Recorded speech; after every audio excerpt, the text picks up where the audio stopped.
Hi guys, welcome back to my channel. Ngayon mga kawatsador, meron po tayong gagawing isang parcel na pinadala. Galing po ng Quezon City. Yan. Shoutout po kay Sir Frank Leasing. Yan. Ito po ay galing ng Quezon City.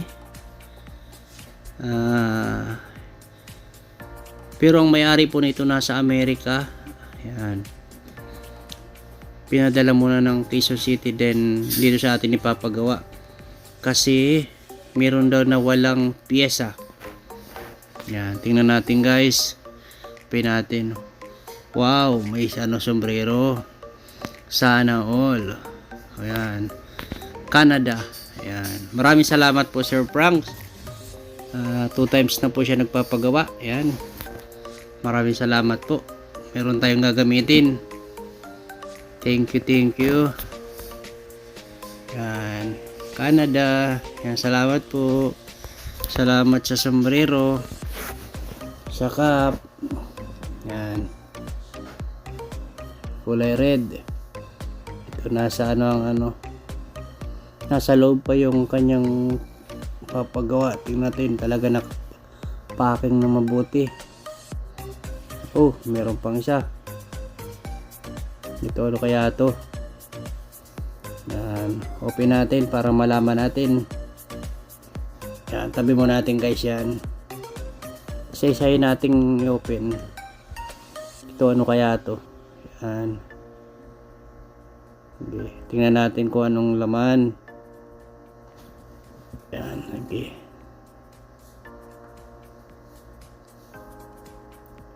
Wow, isang pero parang matigas eh. Yan, tingnan natin. Wow, souvenir siya guys. Oh, tagayan. Cheese pang tagay. Sana all.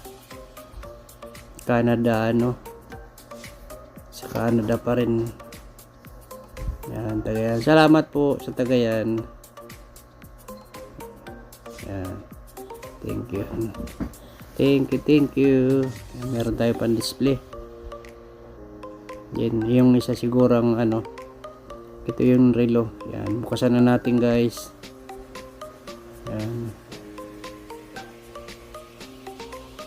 Yan, para malaman natin. Yan guys, galing pa siya ng US na bago pinadala sa Quezon City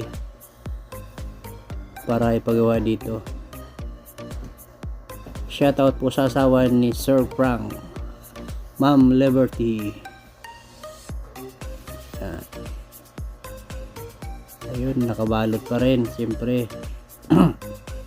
Nasa box. Yan, para mas maganda. Open natin. Ayan po yung turtle nya. Tingnan muna natin kung anong nawala.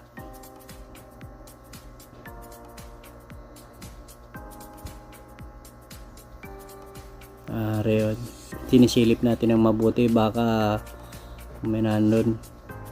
Ayun, putol. Ayun yung kalahati. Yan po kasing yung crown ng yan, 6309. Bali po yan, male and female po yan. Meron po yan spring sa loob. Pag nagkamali kayo ng konti na pag pwedeng tumalsik yun kasama yung spring. Yun po ang nangyari. Kaya mangyari po niyan, pag nagpalit tayo, bibili tayo ng isang set na male and female na steam.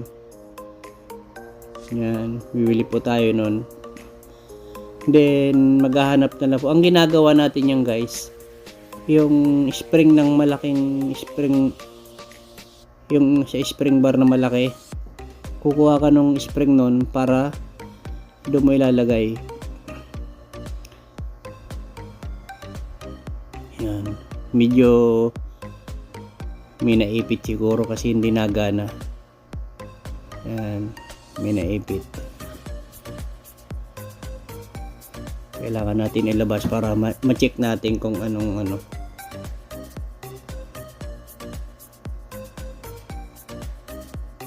madikit siguro may dikit ito. Ayaw lumabas.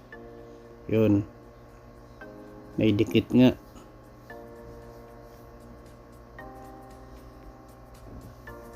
Naipit siya. Ipit siya guys.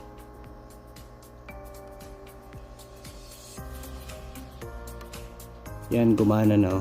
Naipit lang nga. Yan. Medyo may mga tama ng konti yung dial kasi nagasgasan. Yan. Abangan nyo na lang guys pag ano natin. At yan mga kawatsyador, umpisahan natin yung kanyang i-check yung makina para kasi ang problema lang talaga nito yun lang, steam. Then check natin yung makina kung merong pwedeng naging sira. Siyempre guys, maggagamit tayo ng ibang steam. Gamit muna tayo ibang steam. Ayan guys yung ayun yung steam na putol sa nakakabit pa sa crown. Pero meron na tayong steam niya naka-ready. I-remove muna natin yung hands para ma-check natin.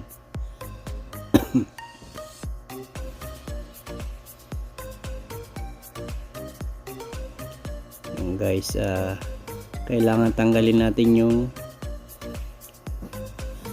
screw ng dial para matanggal natin, ma-remove natin yung kasi hindi natin pwedeng ilapat masyado yung kanyang dial kasi magagasgas yung luminous ng dial. Kailangan tanggalin natin yung guys. Bali sabi na meron siyang dikit nakadikit yung kaya pala ang hirap tanggalin kanina sa case. Ayan, dinikitan niya. Totally hindi na pwede naman ito kahit hindi na siya dikitan yung kanyang washer na yan kasi may lock naman yung dial post. Okay naman yun na dinidikitan lang talaga yan pag wala siyang lock yung dial post. Yung daming rugby Ayan, kailangan tanggalin yan para kasi pag natuyo yan pwedeng malaglag doon sa makina, pumasok. Yan, check natin. Wala namang, okay naman yung mga niya, okay naman yung calendar. Yun lang nakadikit, daming nakadikit kailangan linisin yan. Yan, para kasi pag natuyo yan guys pwede pumasok sa makina. Yan, check natin. Yan ang problema. May kunting napansin ako guys, yung kanyang transmission yung sa kabila hindi gumagana, kaya kailangan i-remove natin. Tanggalin natin, kalasin natin yung para ma-check natin yung kanyang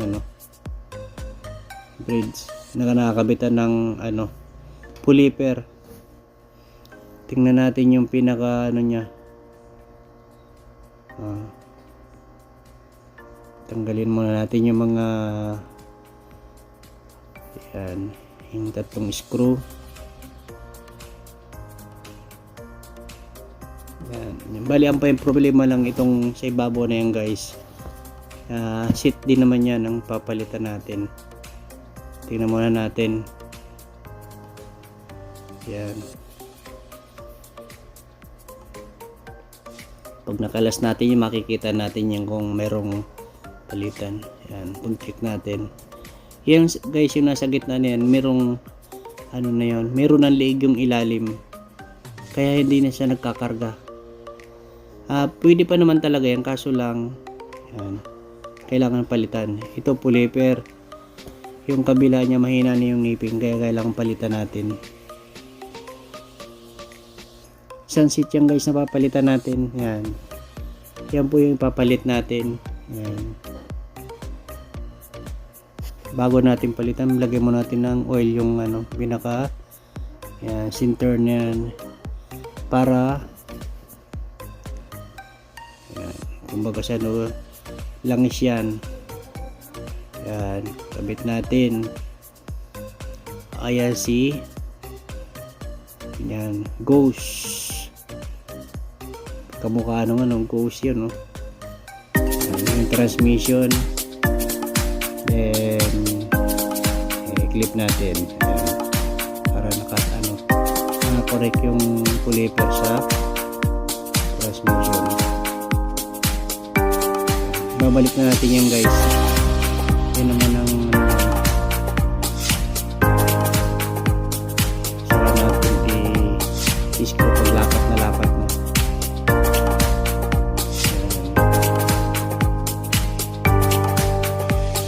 Balik natin ulit screw sa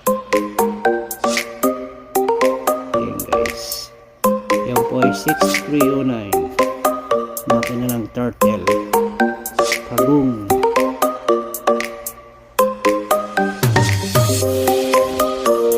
Maglagay natin ng rotor, lagyan natin yung langis yung bearing niya para maganda.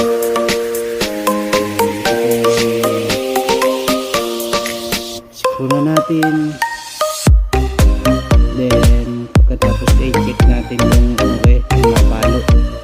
Yan, nag-check na siya kahit hindi siya nag 360. Nasa ano lang siya 180. Maganda natin na siya.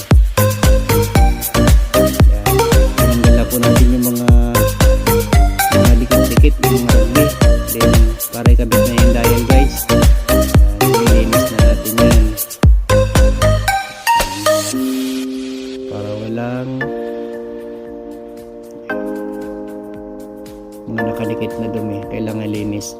Then screw rin po natin yung ano niyan, screw ng dial post para hindi siya, yung ganun lang po dapat ang gagawin natin. Huwag na natin lagyan ng rugby pag meron pa naman lock or lock yung dial post niya.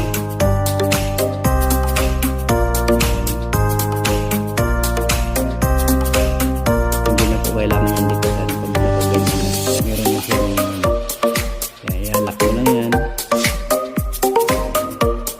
Then kabit na natin yung kanyang, before natin kabit yung kamay, ipaklik natin yung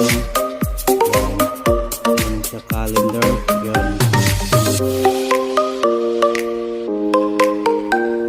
our hand.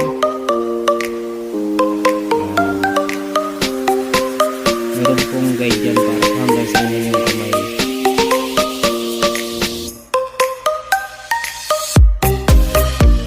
Kailangan simple natin. Then press natin ng isa, dalawa lang namin para maka-level. Punasan natin yung rode ko kasi meron mga manchang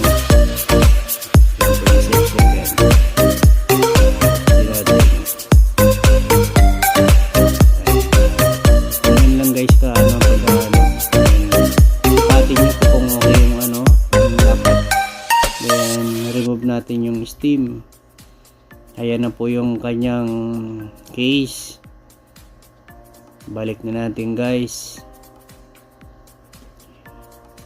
Yan. Ito guys, so ito yung ano, ito yung steam na pinalit natin din, may spring yan. Bali, pasensya na po, naputol yung, nalimutan ko na yun yung camera kaya hindi na nakita yung paano ilinagay ko yung ano. Yan. Medyo maingat po tayo sa pag ano niyan. Yan, pag ganyan pagsusuot, yan no. Kailangan alalay na tayo. Dahan-dahan. Yan, then push nyo ng konti. Yung washer. Yan. Bago takpan natin guys, ano natin. Yan. Yan, pulasan natin ng rode ko kasi hindi tayo gumamit ng finger cuts. Check natin yung gasket, lagyan natin ng konting silicone, din balik natin para sa protection ng waterproof. Yan, lagyan natin takip. Yan. Pag tinakpan natin yan, and then higpitan natin ng yan, ating improvise, ang ating improvised na katala. Yan ang ating ginagamit. Yup, higpit na. Then ngayon guys, doon nga pala sa may mga diver watch. Yan. Kalimitan po mapapansin nyo yan sa mga ganyan na male and female. Pag sumasama yung kanyang pag sinarado nyo, sumasama yung kamay or dial, maikli po yan. Ang may palitan po yan ng yung kanyang spring. Mahina na yung spring, hindi na tumutulak do sa steam ng ano. Kaya kailangan palitan yun. Yan. Saka yung mga divers guys, bago ka magbasa ng ano, siguraduhin yung nakalaki yung mga crown para di siya pasukin ng tubig. Kahit nasabihin natin waterproof, pag hindi nakalock ang yung screw ng crown, sigurado yan, accurate pa po ang ano niya, no. Yan. Then yan, kabitan mo natin ng ano, bracelet bago suot, para bago natin ipadala, suotin muna natin guys. Yan, ang ganda oh. And yan guys, shout out po kay Sir Frank Listen. Yan, bali tapos na po. Ito po yung inyong divers turtle pagong. Yan, shout out po sa inyo at maraming salamat po sa pagtitiwala. Bye bye and yan, thank you guys and maraming salamat. Ito na po, tapos na. Yan, bye bye.